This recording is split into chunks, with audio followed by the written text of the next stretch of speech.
Can you just remind us where we're at as Series 3 begins? Yeah, Series 2 ends with the Winchester boys inadvertently loosing an army of demons out of the gates of hell, literally, and also with the realization that Dean, my brother in the show, has only a year to live because he's basically sold his soul to the devil to bring me back to life. So season 3 opens with us sort of both confronting the harsh reality of what we've just done with letting an army of demons out of hell, and also with not only do I have to worry about, you know, hundreds and hundreds of demons, but we have to save my brother's life, because otherwise in a year he just drops dead. So we have to try and fix that. What does Sam make of the deal that Dean struck? He's obviously a little disappointed and a little sad, but he's learned in the last 2 seasons, or in the first 2 seasons, he learned the hard way not to sit and worry about things and be disappointed in things, but just to take action. You know, maybe he learned it from Dean, you know, as opposed to sitting here and contemplating and weighing this and weighing that and, you know, sort of making a pro-con list. Let me just put my 2 feet on the ground and hit the road and do something about it. You know, I don't know what I'm going to do about it yet, but I'm going to do something, and I'll find out as I go. Has Sam changed much since he's been A resurrected? lot. I mean, that just the very fact that he's now an action taker as opposed to sort of a thinker is a huge change, because he was always the, I mean, especially from episode 1, or the pilot episode of season 1, he's just going, you know, I'm just a college kid, like, leave me alone. I just want to go be a lawyer, have my 2.3 kids, my, you know, little house in the suburbs, and my dog, and my van, and live my life. And then he's like, oh, I'll help you out this one time. And then he sort of gets drawn in. Obviously his girlfriend gets killed.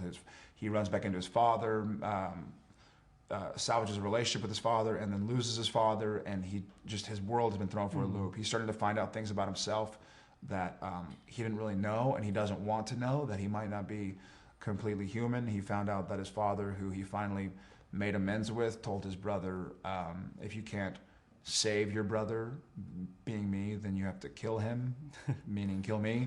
And so he's really been thrown for several loops in the last 56 episodes.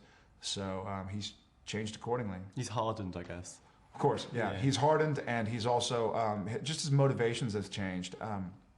It's not only has he become sort of a tougher, harder person, but he's changed the reasons he's doing what he's doing. He used to be doing it sort of to help his brother / please his father and do what he thinks he's good at, and now he really wants to get out there and get rid of these things that are, you know, hunting down humans, and now get rid of the demons and save his brother.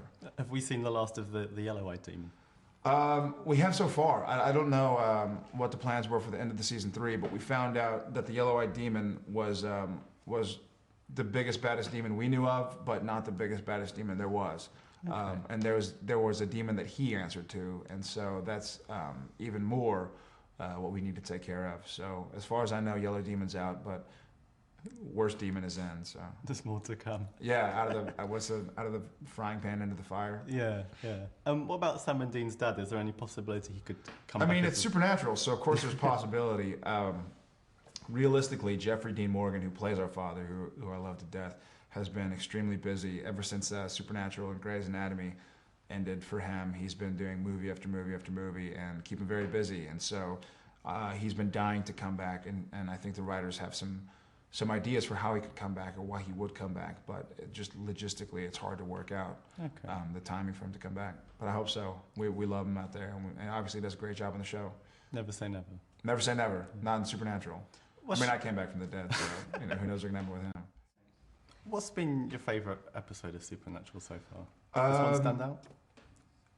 Yeah, I mean the season finales of both season 1 and season 2 are 2 of my favorites that pop into my head.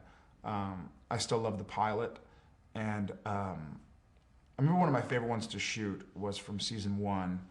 I know it's going back a long time, but it was the shapeshifter episode. It was called Skin, and it's where my brother gets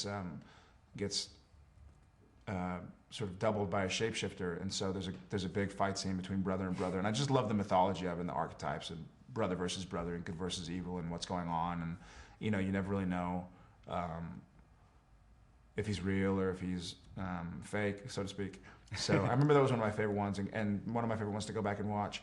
And then also, I mean, that's the one that sticks out in my head, I guess. Do you watch the old episodes a lot? I do. I watch them.